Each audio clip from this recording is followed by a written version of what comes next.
हमारे प्यारे दोस्तों, मित्रों और साथियों, सादर नमस्कार। हमारे इस YouTube चैनल वीडियो में और फेसबुक वीडियो में आप सभी दर्शकों का हृदय से स्वागत है। मैं हूं आपका इष्ट मित्र दोस्त मिस्टर शांतिलाल डंसेना, बड़े डूमरपाली, रॉबर्टसन, खरसिया, जिला रायगढ़, छत्तीसगढ़, भारत से हूं। मित्रों, आप लोग हमारे इस YouTube चैनल वीडियो को और फेसबुक वीडियो को देखते हैं तो आपको मैं हृदय से आभार व्यक्त करते हुए मैं आपको धन्यवाद देता हूं। अगर आप लोग हमारे इस YouTube चैनल वीडियो को पहली बार देख रहे हैं तो आपसे मैं निवेदन करता हूं, इसको सब्सक्राइब जरूर कर दें। बेल आइकन का जो घंटी है उसको भी क्लिक कर दें और विशेष रूप से ऑल ऑप्शन का चयन करना होगा ताकि हर रोज़ का नोटिफिकेशन सबसे पहले आपको उपलब्ध होता रहे और विचारों का संशोधन भी होता रहे। मित्रों, शुरू से अंत तक जरूर देखें, सुने समझें, अनुभव भी करें। मन कहे उचित लगे, अच्छा लगे तो आप हमें एक लाइक ज़रूर दें और इष्ट मित्रों के पास शेयर भी करें। अगर कोई विशेष संशोधन करना है तो आप हमें कमेंट बॉक्स पर सूचित करें और विशेष रूप से निवेदन करता हूं, आप हमें मार्गदर्शन दें और आगे भविष्य के लिए आपका मार्गदर्शन ही हमारे श्रेष्ठ जीवन का आधार होता है। मित्रों, जो व्यक्ति दीपक की तरह जलता है वही दूसरे को भी प्रकाश देता है और एक दीपक से ही दूसरा दीपक जलता है। अगर कहीं अंधकार है, निकृष्टता है, तो उसमें उजाला, प्रकाश लाने के लिए दीपक जलाया जाता है और जो दीपक की तरह जलने के लिए तैयार है वही अपने वास्तविक जीवन को श्रेष्ठ जीवन का मूलभूत आधार बनाता है। जो व्यक्ति दीपक की तरह जलता है, दूसरों को प्रकाश देता है, तेज देता है, ओजवान बनाता है। मित्रों, दीपक में, अग्नि में 3 गुण मौजूद हैं। पहला गुण है दीपक, अग्नि जो होती है हमेशा ऊंचे उठने का प्रयास करती है। कभी दीपक जो है नीचे की ओर अग्रसित नहीं होती है, हमेशा ऊर्ध्वगामी ऊपर की ओर बढ़ने के प्रयास में लगी रहती है। और दूसरा है मित्रों, दीपक अंधकार को प्रकाश में परिवर्तित कर देती है।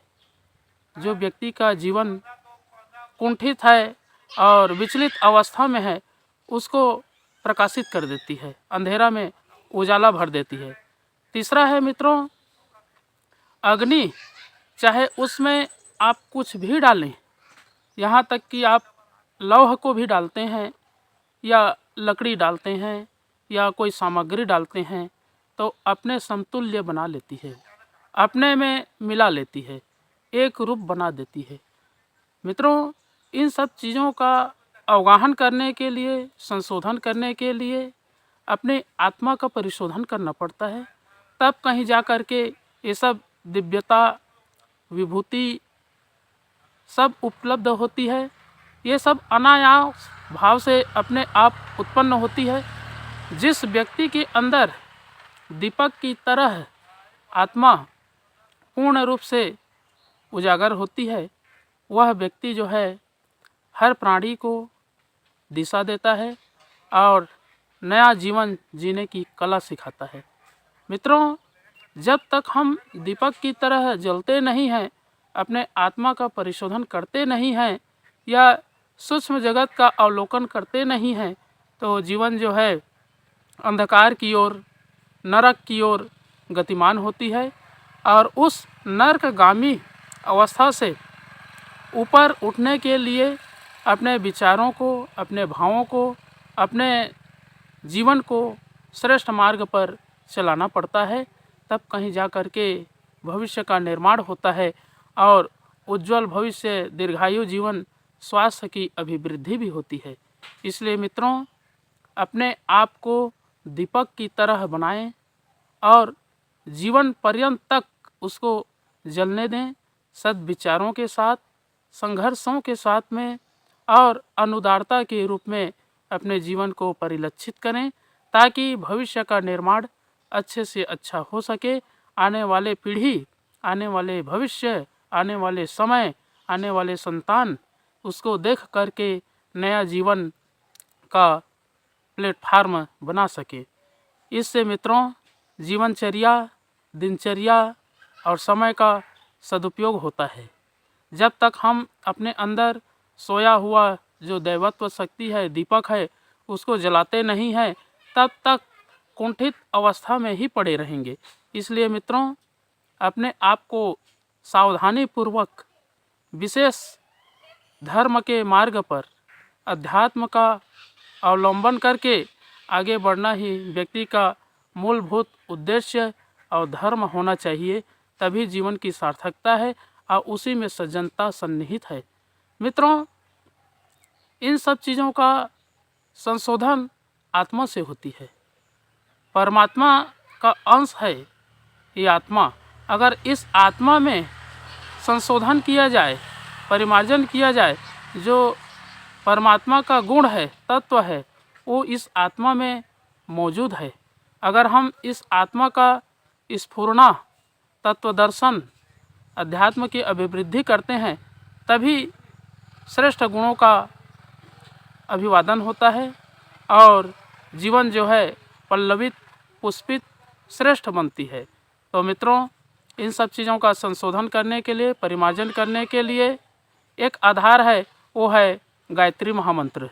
अगर हम गायत्री महामंत्र का उच्चारण करते हैं, जाप करते हैं या गायत्री मंत्र के प्रत्येक शब्दों के अर्थों का चिंतन मनन करते हैं, तो जीवन में सनह सनह करके दीपक की तरह एक से जल करके दूसरे दीपक जलता है, दूसरे दीपक से कई दीपक जलते हुए जीवन को प्रकाशित कर देती है।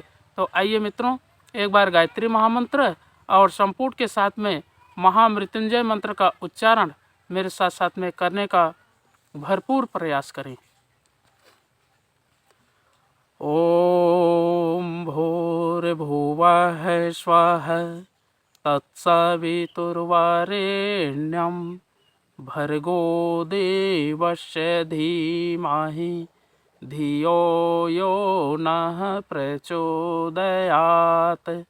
उस प्राण स्वरूप, दुखनाशक, सुख स्वरूप, श्रेष्ठ, तेजस्वी, पापनाशक, देव स्वरूप परमात्मा को हम अपनी अंतरात्मा में धारण करें। वह परमात्मा हमारी बुद्धि को सतमार्ग की ओर प्रेरित करे। ओम हौं जुम सह ओम भूर्भुवस्वः ओम त्र्यंबकं यजामहे सुगंधिं पुष्टिवर्धनम् उर्वारुकमिव बन्धनान् मृत्योर्मुक्षीयमामृतात्। ओम स्वः भुवः भुः ओम सह जुम हौं ओम मृत्युंजय महादेव त्राहि मां शरणागतं जन्म मृत्यु जरा व्याधि पीड़ितं कर्म बंधने। ओम असंभवं संभव कर्तुमुद्यतं प्रचंड झंझाविरोध सक्षमं युगस्य निर्माण कृते समुद्यतं परम महाकालममुं नमाम्यहम्। ओम अस्तो मा सद्गमय तमसो मा ज्योतिर्गमय मृत्योर्मामृतं गमय।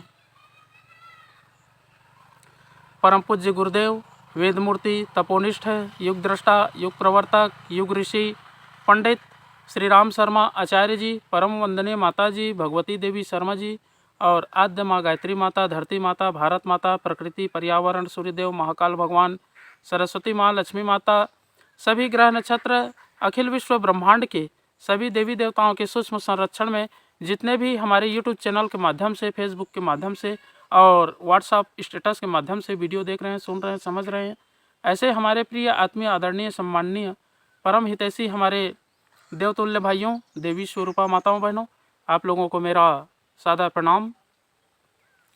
ऋषि चिंतन के सानिध्य में से आज का जो एक बहुत ही महत्वपूर्ण सुविचार है, आपके पास लेकर के प्रस्तुत करने का प्रयास कर रहा हूँ।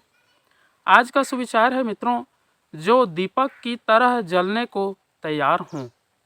बहुत ही अद्भुत, अनमोल, महत्वपूर्ण, जीवन को नई दिशा देने वाले महत्वपूर्ण सुविचार है। गिरे हुओं को उठाना, पिछड़े हुओं को आगे बढ़ाना, भूले को राह बताना और जो अशांत हो रहा है उसे शांतिदायक स्थान पर पहुंचा देना, यह वस्तुतः ईश्वर की सेवा ही है। जब हम दुखी और दरिद्र को देखकर व्यथित होते हैं और मलिनता को स्वच्छता में बदलने के लिए बढ़ते हैं, तो समझना चाहिए यह कृत्य ईश्वर के लिए, उसकी प्रसन्नता के लिए ही किए जा रहे हैं। दूसरों की सेवा सहायता अपनी ही सेवा सहायता है। मित्रों, प्रार्थना उसी की सार्थक है जो आत्मा को परमात्मा में घुला देने के लिए व्याकुल हो, जो अपने को परमात्मा जैसा महान बनाने के लिए तड़पता है, जो प्रभु को जीवन के कण कण में घुला लेने के लिए बेचैन है, जो उसी का होकर जीना चाहता है, उसी को भक्त कहना चाहिए। दूसरे तो विदूषक हैं। लेने के लिए किया हुआ भजन वस्तुतः प्रभु प्रेम का निर्मम उपहास है। भक्ति में तो आत्मसमर्पण के अतिरिक्त और कुछ होता ही नहीं।